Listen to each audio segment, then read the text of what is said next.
let's talk Chelsea-Man United. What did we learn from Chelsea, Stevie, in that game against Spurs that could help them against Man City? Anything? Nothing. Well, they can beat 9 men. Well, they can score goals. If they're playing against 9 men, we know they can score goals.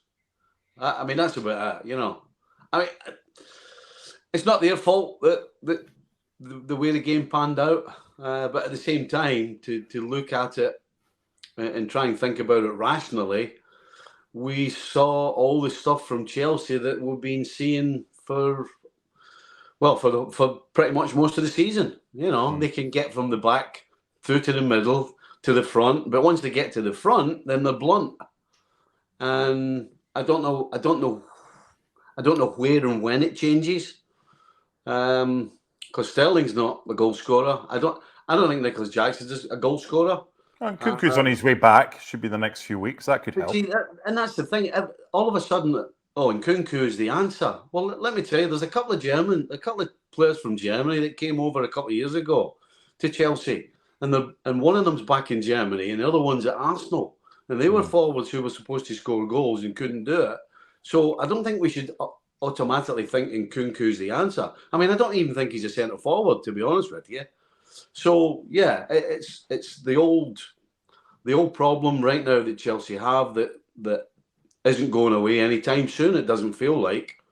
They can't score goals, and they're playing against a team that can score goals. Yeah, Rob, that's your beat in the Northwest.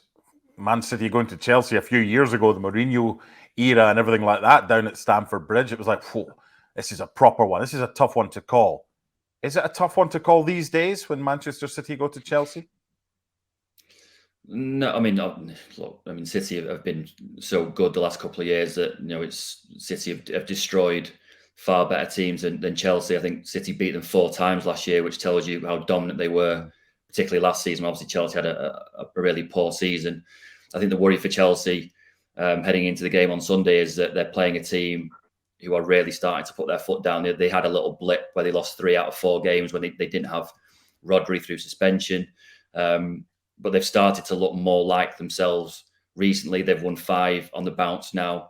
They did go 6 games without a clean sheet at one stage relatively recently, but now it's 2 clean sheets in 3 games. They've scored 15 goals in the last 4 games. They are starting to look like the team that we all expect them to be this season. It's typical of City, after Christmas, to really start going on those long winning runs that win them the league. Perhaps it started a little early this year. They're starting to look a lot more like the team that we saw win the treble last year, and really for Chelsea, that's a massive worry heading into Sunday. Stevie, can Chelsea stop Haaland, Alvarez, Bernardo Silva, Grealish if he plays, Foden, Doku? How do you do that? I don't think they can. Too much. They got too much. I mean, I kind of simplified it, but it really is the facts. One team can, one team can't, and one team has multiple players who can hurt you, and the other team are struggling to find one that's really going to hurt you. I mean, all the signs are that it's going to be comfortable for City. I'm sure at times there'll be periods where Chelsea will have the ball and will try and get at City. But ultimately, City's got way too much talent and way too much organisation that will slip up against Chelsea. I don't see anything here other than a comfortable City win.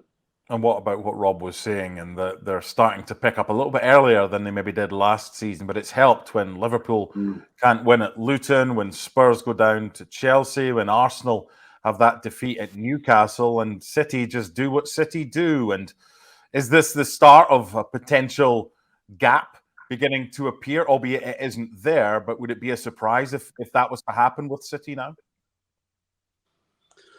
I don't think it would be a surprise because we know that's what they do.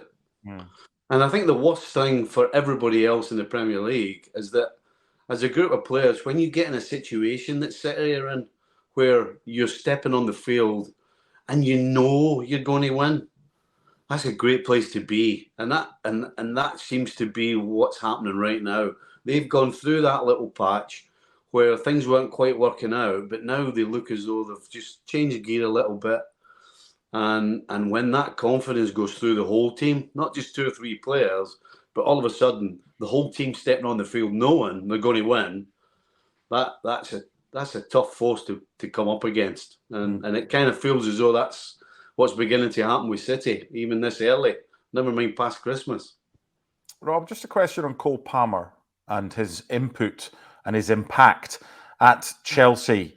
Was it the right decision, you think, that he made to go there? And would he have played as much at City as he has done recently at Chelsea? A good move for him? I think it's been a good move for him. You only have to look, you've mentioned it there about the amount of games that he's playing at Chelsea compared to perhaps the games he would have got at City. Last season was kind of considered Cole Palmer's, not breakthrough, but the one where he was really sort of on the fringes. But he only started 2 Premier League games for City last season, and both of those came after they'd already won the title. I think he started the last 7 games in all competitions for Chelsea, which tells you that immediately he's gone from being very much a fringe player at City to a first-team regular at Chelsea. Obviously, he's going to have ambitions to break through into the England squad. You need to be playing regular games as a young player to do that. So I imagine that he would probably think that he's made the right choice.